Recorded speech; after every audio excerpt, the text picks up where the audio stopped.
Welcome to Larry's Library. This week, I'm taking a look at Pulp, the Process Edition. And we're also going to have a little visit with my cousin Elmo, and we're going to discuss it too, because I got him to read it. He had not read it before. So this one is the big oversized hardcover version of Pulp. It's 256 pages. The original book is like 80 pages, but it includes all of that plus a bunch of extras, but more on that later. This is a $39.99 list for this one. And you can routinely get it at Instocktrades for like a little over 23 bucks. That's where I got mine. That's what I recommend you do. Now, I don't know if it's still in print, but there's plenty of copies still out there. Now, in case you didn't know, this is by Ed Brubaker writing and Sean Phillip on art. And they are the dynamic duo, probably the greatest, in my opinion, certainly, comic book artist-writer team going right now. As of 2022, for sure, they're the best. They can do no wrong as far as I'm concerned, and they got another great one here. Now, as far as the contents, this includes the entire original graphic novel Pulp, like I said, which is about 80 pages, and then you got over 100 pages of extras. Nice stuff. Lots of background material about how they put it together. You got a lot of the original script. You've got the thumbnails where they laid it out. You see the pencils before they're inked, before they're colored. I mean, it's all in there. And so if you like this kind of stuff, knowing about the craft of comic books and how they're done and how it starts and then how it ends up, this has got you covered because it takes you through the entire process. You got all of it right here. Like I said, plus the original graphic novel in an oversized format, which this book is standard size. The original one was. So this is a big quality and size increase on this. And you can see in the B-roll that it truly is scaled up. It's not just a big white border around it like some people have accused some of the other collections of doing. It's not happening here. Now, as far as the plot, this is about this Old West character named Max, who was basically a train robber. He was a robber in the Old West. But he's much older now, and he's writing pulps. He's writing for the pulps in the 30s. So this is, late in life for him. He's an old man now, and he's writing about basically his adventures and the things he did, with or without embellishment, but he's writing them and selling them for 5 cents a page, and he has a wife now, and he's left the world of crime. Or has he? I'm not going to give away too much. Really, if I give any more of the plot out, it's going to be a spoiler. And this thing is so fantastic, you don't want to be spoiled. I'm telling you. You don't want to be spoiled by it. You want to go into this and read it. It's so good. A friend of mine says, you say so good too much. Well, maybe so. It's terrific. How about that? But you know what? I think this is probably a good time we'll go to the segment with Elmo, and then we'll come back for my conclusion about what I think of this book. Damn, why is yours bigger? That's pretty sure that's what she said. I'm going to leave that in. I'm pretty sure she said that a time or two. Okay, so I've got Pulp, the Process Edition that just came out. And I have the original. That's right. And one good thing about these, you probably noticed, was it's an original graphic novel. So this doesn't collect anything. These aren't issues that are assembled later. And there's something really great about that, I think. Because, even like we talked about Preacher last time you were here. Right. And that was great, and they got it all in 3 giant books. But it's still not as satisfying, really, at least not to adult Larry. When I was a little kid, I thrived on the cereal, Right. But really, it's nice having something with a beginning, a middle, and an end. And then you can just walk away. Yes. Well, and I've always been partial to just the one storyline. In my comics, I never was that thrilled with the serial part because, Batman can only smack around the Joker so much. You know what I'm saying? And they've been doing it for 50 years. Yeah, it gets a little bit old. And it gets old and stale, and you got to try to find a way to refresh it. But at the same token, there was a series of Batman versus Predator, which I thought was an excellent novel, which was great. But I've always liked these start to finish in one 1 to 3 to 4 maybe at the most, but had a beginning, a middle, and an end, and that was it. Some of the Brubaker Phillips stuff they've done together, I've heard people criticize that when they came out with the oversized one, the art wasn't oversized. Well, what did they put in for filler?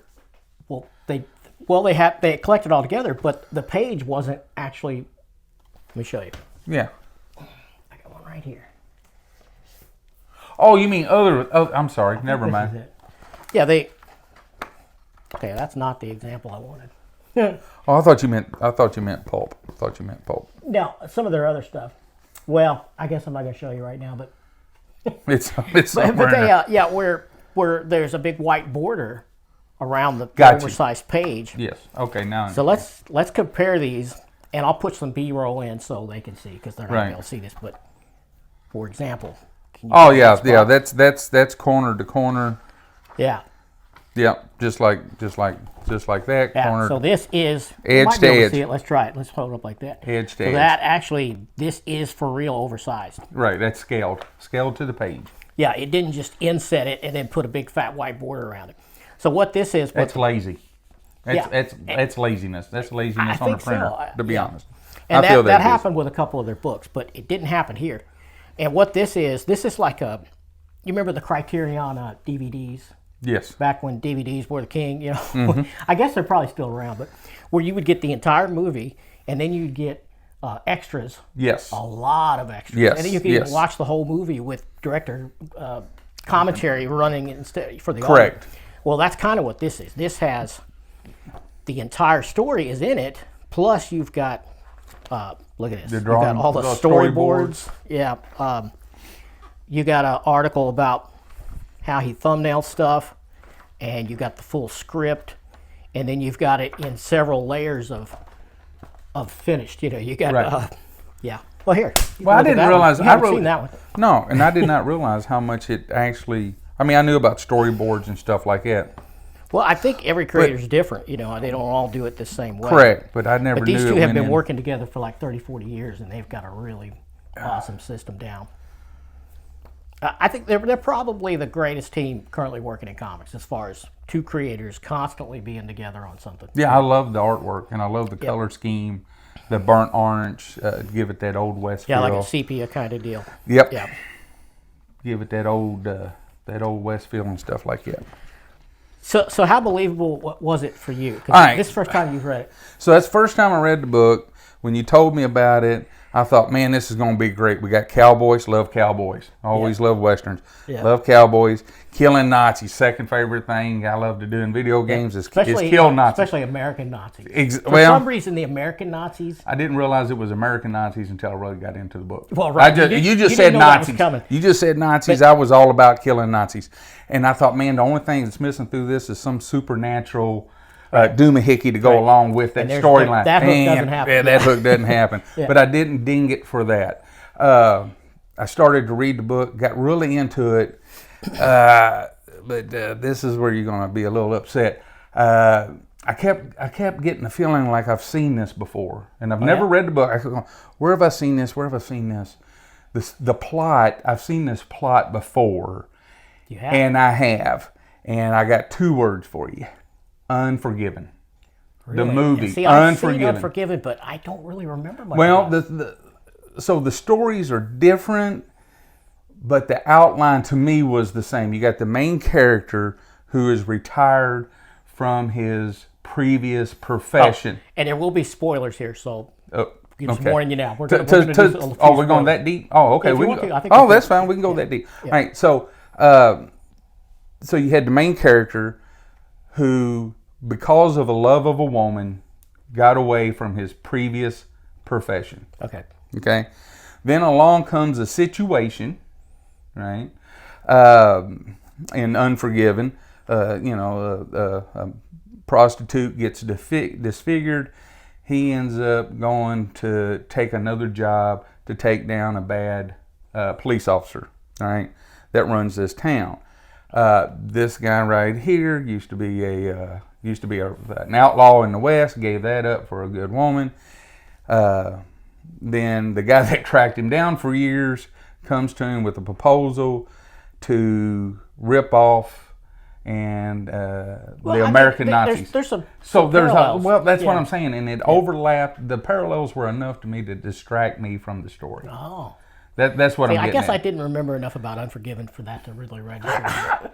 One of the top 5 greatest westerns of all time. I know I've seen it, but Tombstone. We're gonna do a movie thing someday and just get you straightened out pretty quick. But I mean, I give it an 8 out of 10. Yeah, I'll give it an 8 out of 10. Just the storyline was good. The artwork was great. Have you seen? But it was distracting enough that. But I thought the wrinkle with the Pinkerton agent, who was his former antagonist, right? He now teams up with. Yes, I thought that was pretty original. It was. I don't think I've seen that was the only deviation between the two that really stuck out for me. That's probably my favorite part of the whole thing. Was when he ended up sort of teaming up with the Pinkerton agent. Well, you know the whole deal. You know, the enemy of my enemy is my friend. Yeah. Nobody likes Nazis, dude. And they come to this real respect for each other and this to admire each other even for different reasons. But you know nobody likes Nazis. Yeah, especially American Nazis. I think they're the worst because I guess it's because we're Americans and we love America, and it just seems like, how could you be a Nazi in America? In America, you're born American, and then somehow think that that's the way. Well, it's mind-boggling. Well, I know it happens. I know it's for real. Well, you can just look into all these hate groups and stuff like that are just single focused on that kind of stuff. And I don't mean to go on a tirade, but. Our country, in our own motto, we try to move forward to live what we preach. We fall short quite a bit. A lot of people criticize that we're not doing that, but I think if you look at the thing as a whole, America's super young. We're not like Britain that goes back for hundreds of years. They got buildings older. Very young. Well, they got buildings older than we are. This is a young country, right? That are still they're still using buildings that are like almost twice as old as this country. So, I mean, we're still going through growing pains. We're in our adolescence and stuff, and we might not see it in our lifetime, but hopefully grandchildren. So, how did you like the ending? We won't say the ending. We won't go that far. But how did you like it? I thought it was great. I liked the ending too. Kind of remind me of another greatest Western, which was The Shootist, right, with John Wayne. So I like that, but I'll deviate for a second. As much as I like this story, I took your recommendation from your one video about the Pride of Baghdad. Mm-hmm. I bought the electronic version Did you watch and read through that and it brought a tear to my old salty soul. I ain't gonna lie. That was also. There's a lot of people in the comics book. Community, if you want to call it that. Some people hate those terms, but it really is a community. Right. It's a real thing. But anyway, they love Pride of Baghdad, but they say they can never read it again, and they will never reread it. They don't even want to talk about it. Well, and I understand why. Honestly, I understand why. The ending, I was not prepared for the ending. On Pride of Baghdad. Yes, on the Pride of Baghdad. This one, you can kind of see it coming. The last. Exactly. Going into the last part of the book, I could see that ending happening. Pride of Baghdad, I did not see that coming at all. And when it happened, it kind of, it took my breath away. Literally, I was like, it's like a very dark. Disney, if you can imagine Yeah, it hit me between the eyes like a 2x4. Yep. But Pulp, I thought it was just super enjoyable the whole way through. I enjoyed it. I liked the deal with his wife, and that whole thing. But and I also like the point where a lot of people probably don't realize that haven't read it. It's called Pulp because he starts writing for the Pulps. The Pulp magazine. That's right. Yeah, that's how it starts. Is he can't seem to get enough money because they're hiring somebody younger to come in and write these stories. And he actually was writing the stories from his own life, just embellished and Well, yeah. I don't think that there was a whole lot of embellishment. Yeah. To be honest, because when you look at certain history, prime example, Audie Murphy, and when they did his life movie, he had them tone it down because he even said to hell and back. He goes, nobody would believe this, and everything that he did was documented.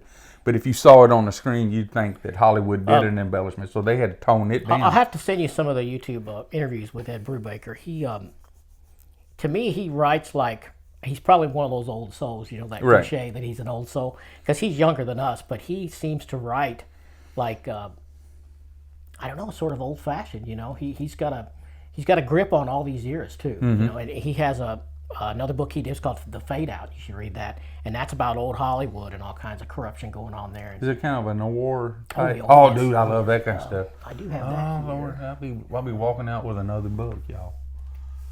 I'm gonna have to. This is The Fade Out. Ooh, dude, I like that. Oh, it's really good. Ooh, I like that. I'll be signing his library card here. But yeah, is this it? This is all one big. Yep, one and done. One and done. Mind. Yep. Good deal. As long as it comes back in the same condition. Dude, you know it will. Yes, I think it will. I think I can trust you. But yeah, that's I like that kind of stuff. Yeah, and at the time of shooting, this process edition is still available. You can get it at Instocktrades. I did not see the original standard size hardcover, but the trade paperback is there. So if you don't want to go here, you can go there. But this is like $23, I think. That is a hell of a deal. Yeah, that is for all the information you get that's in that. Discounted price. Oh, the cover is probably $40. But even still. But nobody paid. Yeah, $40. Anybody watching this channel is not going to pay cover. No. I mean, you never pay cover. What are you, a chump? You're not going to pay cover. You're going to go somewhere good. Right. But and that's a good deal for all the information that you're getting in there and the behind thought process. the scenes and all that. Yep. But I thought it had a good tone to it. I don't think it was too dark, but it didn't hold nothing back either. No. Yeah. I would 100% agree with that. So you give it an 8? I give it an 8, only because I was distracted. But by what your perception of the plot parallels, if we be nice to call it that. Well, yes. Yeah, for me, I think it's a 10. I think it's a 10. But hey, we got different scales. Well, so that 8 is an average. The artwork, I would give it a 10. The color scheme, the palette of the colors to go along with the. I think with the with the storyline and the theme of it, I think this is actually colored by. Could put my specs on. By Sean Phillips' son, Jacob Phillips. I do believe. See if we can find out. But it says with Jacob Phillips. I'm pretty sure Jacob Phillips did the coloring, which he's becoming an awesome artist on his own right, I understand. I haven't seen any of his drawings, but he has colored a lot of the stuff for his dad. So that's like this one, I haven't really even looked in that, but I bet that's all in black and white, isn't it? Oh, no. Oh, it's not? Yep. Ah. I mean, there's some black and white tones, right. See how they did here. But it's done in that old kind of old drawing style. Well, it's same artist. Yeah, I like that. Yeah, it's good too. So maybe we'll talk about that in another video if you want to come back. Sounds like a plan. Yeah, I think we'll cut it here. Y'all have a good one. Yep. Thanks for coming by the library again. Hey, my pleasure, brother. Okay, I hope you liked that visit with my cousin Elmo. He's not a collector. He's not a crazy comic person like I am, and probably many of you that are watching are. So it's kind of neat to get a perspective from someone who is a non-comic enthusiast. Although if I keep having him read these graphic novels, he may become a crazy comic guy. Who knows? I may have converted one, maybe. Huh?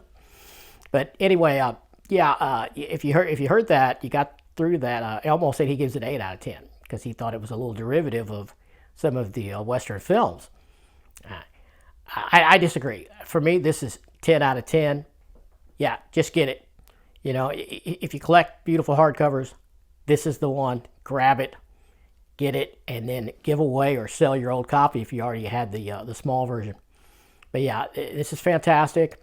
And if you're not a collector of hard media, of hardbacks like this, well, read it digitally, but read it because it's a killer story. Yeah, 10 out of 10 for me.